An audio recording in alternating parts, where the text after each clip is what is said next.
Pour s'assurer d'évoluer sécuritairement en faisant de la trampoline, il y a certains concepts qu'il faut s'assurer de bien comprendre.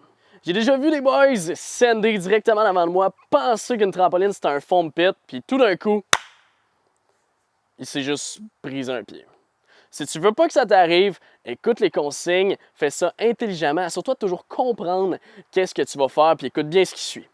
Puis premièrement, si tu t'entraînes sur une trampoline olympique ou même une trampoline de jardin où est-ce que tu as accès à un petit contour vert, c'est toujours 2 pieds même surface. Fait que si jamais tu sautes haut puis que tu arrives sur le côté de la trampoline ici, c'est toujours les 2 pieds même surface. Ce que tu veux prioriser, c'est d'avoir les pieds sur la trampoline puis d'essayer de te rattraper. Ou sinon, tu mets les 2 pieds sur le matelas pour être capable de te laisser tomber sur la trampo. Vient ensuite de bien comprendre ce qu'on va faire. Avant de te tirer sur la trampoline, je l'ai bien spécifié, c'est pas un bac de mousse. Il y a des vrais risques qui sont reliés à ça. Sur une trampoline, tu peux te faire mal, tu peux te briser les os, si tu te brises quelque chose, je sais pas si tu en es conscient, mais c'est 2 mois off. Il n'y a plus rien qui se passe, tu peux plus faire de sport, il n'y a rien, ça vaut pas la peine.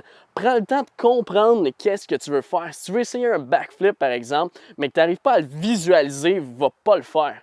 Il y a des progressions logiques qu'on va regarder ensemble qui vont te permettre de comprendre, de visualiser, puis de bien entendu développer ton aerial sense qui va te permettre de te retrouver dans les airs puis de bien lander.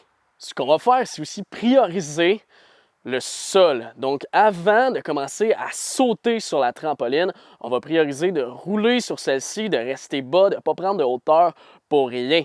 Ce qui occasionne le plus de risques, c'est quand on va haut, puis ensuite on va lancer un truc sans comprendre ça. C'est le pire move. Il faut vraiment bien comprendre, rester bas, limiter la hauteur, la vitesse pour être capable de faire notre flip. Si jamais on le manque, on est capable de tomber sécuritairement quand même.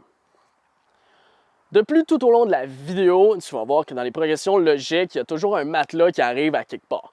Si tu n'as pas accès à un matelas, sois créatif, va trouver un coussin de sofa, trouve des oreillers, des gros oreillers de corps par exemple, peu importe à quoi tu as accès, assure-toi d'avoir un matelas qui traîne quelque part sur ta trampoline, même des matelas de tente-roulotte, de roulotte, peu importe, trouve-toi un petit quelque chose pour te permettre finalement d'atterrir sur une surface molle puis pas directement sur la trampoline. Si tu n'as pas accès à ça, c'est pas excessivement grave, mais il va falloir que tu redoubles de prudence pour pas te faire mal parce que c'est vraiment intégré dans toutes les progressions logiques.